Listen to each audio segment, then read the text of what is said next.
All right, so John's got the motor in and the transmission in, supercharger bolted down in there, and now he's cleaning up the wiring, removing the ugly Ford factory loom and all that stuff, putting rubber boots in places, kind of detailing the engine compartment, and it making it really set out from just a normal install and be more along the lines of kind of the work that we want to put out there, yet still be functional and serviceable and manageable for anyone that wants to work on it.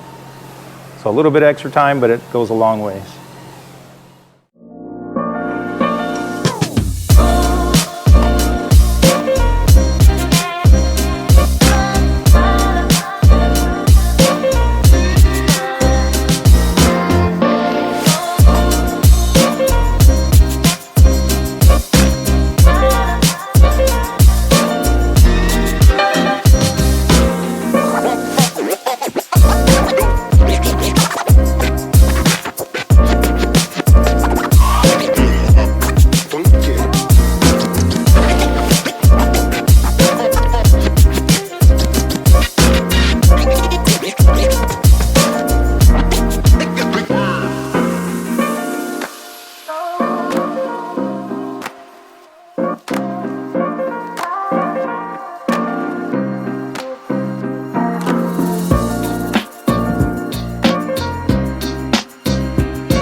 So while we're doing electrical wiring and testing circuits and all that stuff, we always have one of these boxes plugged in.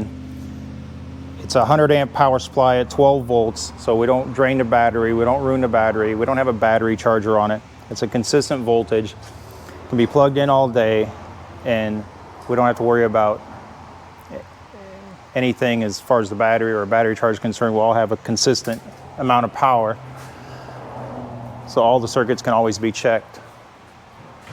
So it makes it a lot easier when we're dealing with all this stuff in the dash and we got to turn things on and off and verify circuits and make sure everything's working correctly. Makes our lives a lot easier and saves batteries.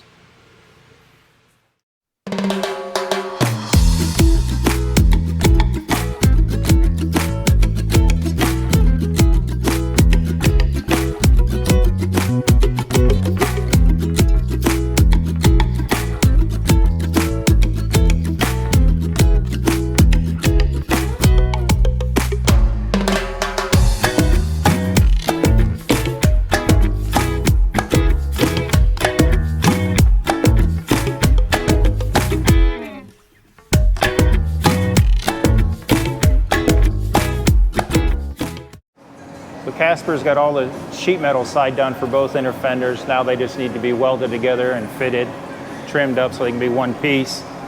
And then this afternoon he's working on some sketches so we can send them to Tavis Highlander, who will be doing a bunch of renderings for us on this project. He'll take some details that we talk about here in the shop and translate it to drawings on his side. We'll do some 3D scans so he has actual physical dimensions of the stuff that we're trying to show, and then send us back some drawings, and then we'll build off of that kind of stuff.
right, catching back up with Dean on the Mercury chop. He's just finishing all the metal in the catwalk and the bottom parts of the sail panels.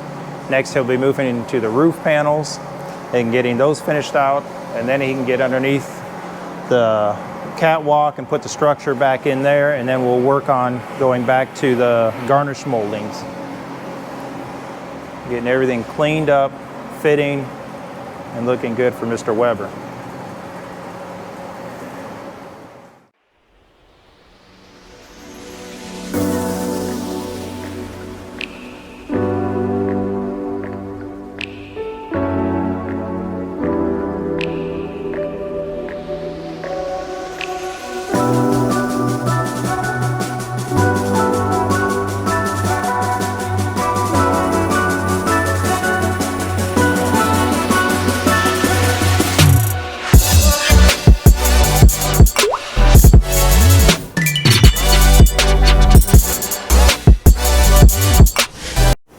Here's the 55 Chevy after we've got it skimmed and we're getting closer. We're still in 80 grit, but we're getting it all knocked down. We've got a rubber seal in there.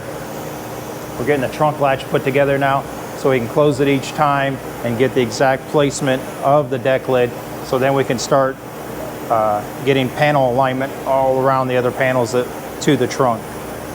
Once that is set, then we can go back up through the grits and get the panel flat and to the surface that we need it prior to sealer.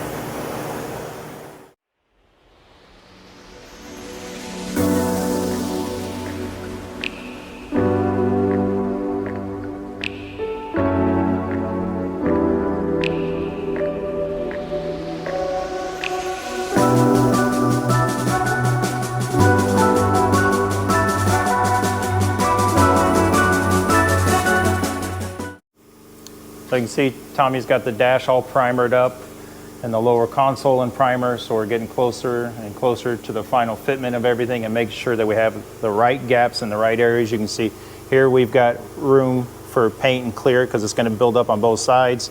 Here's a little bit tighter because this is not going to be a part that's moved in and out with upholstery and all that stuff, so we can get a little tighter gap on this stuff here for the end result to be a little bit cleaner and more uniform. Same thing along with the side of the dash here. So each day we get a little bit closer and everything fits a little bit nicer and cleaner and consistently. Hi, I'm Casper. Don't forget to like and subscribe here at SaltWorks.